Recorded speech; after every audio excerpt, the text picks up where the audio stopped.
नमस्कार, आप सभी का फिर से एक बार हमारे यूट्यूब चैनल में स्वागत है। और आज हम इस वीडियो में एक बहुत ही महत्वपूर्ण टॉपिक पर चर्चा करने वाले हैं, जो कि आपके लिए कक्षा 10 के लिए और कक्षा 12 के लिए बहुत ही इम्पोर्टेंट है। क्योंकि देखिए, हास्य रस कक्षा 12 और कक्षा 10 के हर एक बोर्ड के पेपर में पूछा जाता है।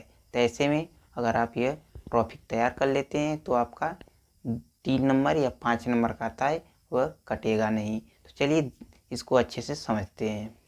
तो देखिए, पहले तो हम हास्य रस को पढ़ेंगे, इसकी परिभाषा को पढ़ेंगे, समझेंगे। तो देखिए, हास्य रस किसे कहते हैं? किसी हास्यपूर्ण विशेष आकृतिक और चेष्टा को देखकर मन में जो हर्ष और विनोद का भाव जागता है, उसे ही हास्य रस कहते हैं।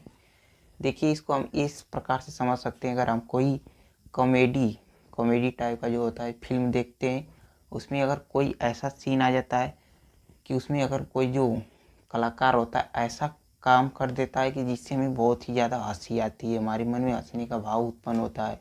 हमको उस सीन को देख कर कहें तो हमें बहुत ही हंसने का अनुभव होता है, तो उसी को हम हास्य रस कहते हैं। जो हमारे मन में जो भाव उत्पन्न होता है उसको देखकर, वही हमारा हास्य रस होता है। उसको देहाती में हम अगर देखकर फिल्म हंस रहे हैं तो जो हमारे बुजुर्ग लोग होते हैं, देखकर आपको कहें क्यों दाँत चियार रहे हो, मतलब क्यों दाँत दिखा रहे हो, उसी को कहते हैं। ठीक है। और देखिए, उसका उदाहरण एक बहुत प्यारा सा है। हाथी जैसी देह, गेंडे जैसी चाल, तरबूजे सी खोपड़ी, खरबूजे सा गाल। मान लीजिए कोई छोटा मोटा सा बालक है, जिसकी हाथी जैसी शरीर है, यानी वो बहुत मोटा है, और गेंडे जैसी चाल है, जैसे गेंडा चलता कैसे उस तरह से वो चल रहा है, और तरबूजे सी खोपड़ी, सर का भी नक्शा नहीं सही है, और खरबूजे सा गाल फुला फुला है।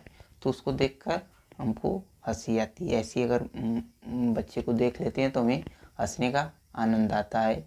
लेकिन ऐसा हंसना नहीं चाहिए, गलत बात है, लेकिन ये उदाहरण में लिख दिया है इस प्रकार से। तो देखिए, अभी तो हम हास्य रस को समझे और इसके उदाहरण को समझे हैं, और अब हम हास्य रस के उपकरण को देखेंगे। और हास्य रस में कितने उपकरण होते हैं, आपको सब कुछ बारी बारी से बताएंगे। तो चलिए देखते हैं।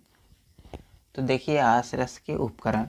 देखिए, हास्य रस के प्रमुख 5 उपकरण होते हैं, जो कि मैंने आपके ब्लैक बोर्ड पर लिख दिया है। तो देखिए, वो कौन कौन से होते हैं उसको देखते हैं। देखिए, पहले हमारा आता है उसमें अस्थाई भाव। अस्थाई भाव में क्या हमें अगर लिखना होगा तो लिखेंगे हम हास्य, यानी कि हमें अस्थाई भाव में हंसी का अनुभव होता है, तो उसमें हास्य को दर्शाएंगे। और हमारा दूसरा होता है आलम्बन। आलम्बन लिखेंगे दूसरा हमारा जो होता है उपकरण, उसमें हम विकृति, वेशभूषा, आकार। ठीक है, वो कैसा उसका रहन सहन या उसका भेष और हुलिया है। और फिर उसके बाद तीसरा हमारा आता है उद्दीपन विभाव। उद्दीपन विभाव में हम लिखेंगे अनोखा पहनावा और आकार, बातचीत, यानी कि उसका पहनावा अलग होगा, उसकी बातचीत करने का भी तरीका अलग होगा। और हमारा उसमें चौथा आ जाता है अनुभव। हमें अनुभव क्या होगा उसको देखने के बाद, उस बालक को जो मैं बताया था उदाहरण में, तो हमें उसमें हंसी आएगी उसको देखकर। ठीक है, अनुभव उसका लिखेंगे। फिर संचारी भाव में भी हमें हंसी आएगा, उत्सुकता होगा। ठीक है, हंसने का उत्सुकता बढ़ेगा आदि। तो ये हमारा हास्य रस बहुत ही इम्पोर्टेंट है, और इसको अच्छी तरीक़े से आप लोग नोट कर लीजिएगा और याद कर लीजिएगा, क्योंकि ये बोर्ड के पेपर में ज़रूर पूछेगा। तो अगर वैसे में आप अगर इसको याद किए रहेंगे तो आपका 3 नंबर या 5 नंबर नहीं कटेगा। तो उम्मीद करता हूँ आपको हमारी वीडियो अच्छी लगी होगी। हमारी वीडियो अच्छी लगी हो तो हमारी वीडियो को लाइक कीजिएगा और हमारे चैनल को सब्सक्राइब कीजिएगा। धन्यवाद।